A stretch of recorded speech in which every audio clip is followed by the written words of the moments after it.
بن سلطان مدرب تونس أقل من 20 سنة أتمنى تأهلنا رفقة المغرب وأنا أفرح لانتصاراتهم.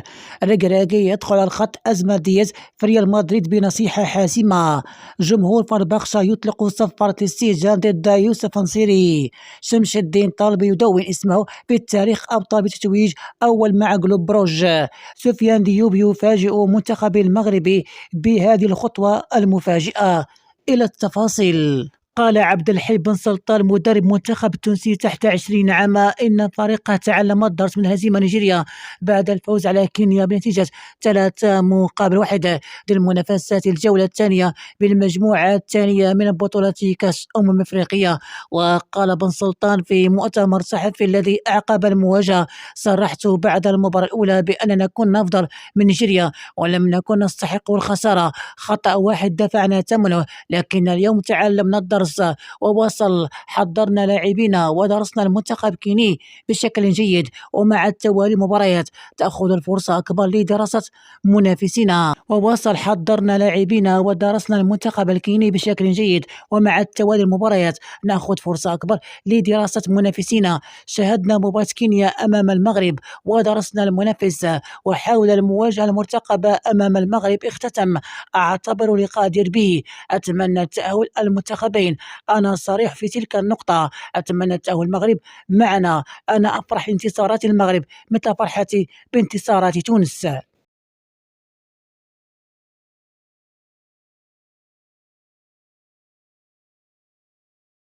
تعرض الدولي المغربي يوسف نصيري لمواجهة من صفارة استئجال من جماهير فربخشة خلال المواجهة القوية التي جمعت فريقه بغريمه بسكتش لحساب الجولة 34 من الدوري التركي الممتاز. ودخل نصيري مباراة أساسية لكن لم يقنع خلال الدقائق التي خاضها، خاصة في الشوط المباراة الأول الذي شهد عجزا هجوميا واضحا من فربخشة أمام التنظيم الدفاعي لبسكتش الذي نجح في فرض أسلوبه وخرج في النهاية بفوز بهدف دون رد. وفي الدقيقة 70 قرر المدرب البرتغالي جوزي مورينيو استبدال نصيري لتنهال صفارة استئجال المدرجات، وتعبيرا عن خيبة أمل الجماهير من المردود الذي قدمه المهاجم المغربي حسب الصحيفة التركية. وشارك نصيري هذا الموسم في 48 مباراة بمختلف المسابقات، سجل خلال 26 هدف وقدم 7 تمريرات حاسمة. في خطوة تعكس ارتباطه بجذور المغربية دار سفيان ديوب نجم النادي نيس الفرنسي في جلسة تصوير مميزة وهو يرتدي القميص الكلاسيكي للمنتخب الوطني المغربي. الصور التي نشرها ديوب أثارت تفاعل واسع بين الجماهير المغربية التي تأمل في رؤيته ضمن صفوف أسود أطلس قريبا. ديوب الذي سبق له تمثيل منتخب فرنسا تحت 21 سنة لم يحسن بعد مستقبل الدولي، حيث تشير التقارير إلى أن الجامعة الملكية للمغرب كرة القدم تسعى لإقناع بارتداء القميص المنتخب المغربي في الفترة القادمة. اللاعب ذو الأصول المغربية والسنغالية يعتبر من أبرز المواهب الصاعدة في الدوري الفرنسي، حيث يتميز بمهاراته في المراوغة والتمركز ودقة التمرير والتسديدات.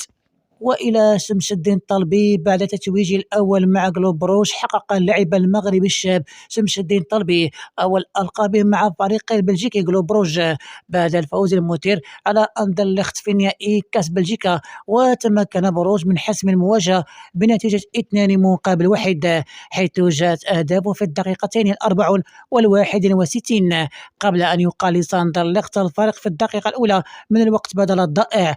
ورغم أن الطلبي لم يبدأ اللقاء أساسيا، فإن مشاركته في الدقيقة 74 منحت فريق دفعة إضافية خلال اللحظات الحاسمة من المباراة. في المقابل شارك المغربي الآخر علي معمر كأساسي في صفوف أندلخت قبل أن يغادر أرضية الملعب في الدقيقة 68 بعد أداء متوسط ترجم بمنحه تقييم 6.2.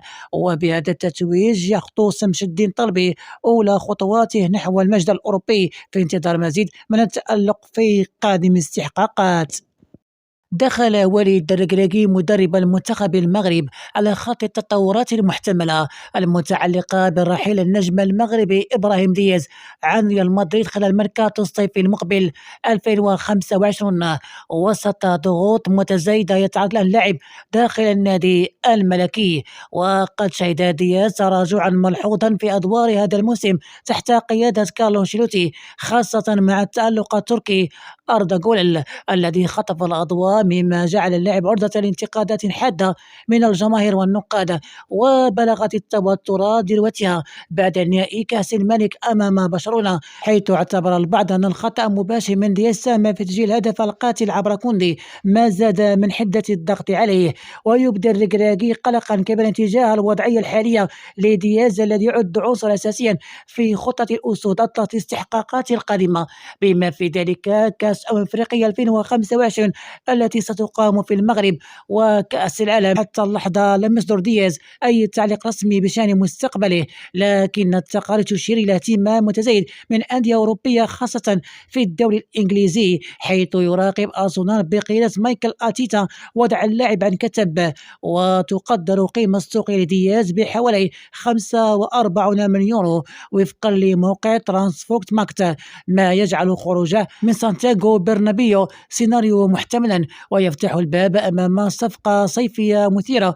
وعلى المستوى الرياضي خاض دياز موسما ب49 مباراة سجل خلالها 6 أهداف وقدم 7 تمريرات حاسمة، غير أن أداؤه خصوصا في نهائي كأس الملك إسبانيا لم يكن جيدا ولم يرضي أيضا جماهير ريال مدريد، ما يضع مستقبله عند مفترق الطرق حاسم.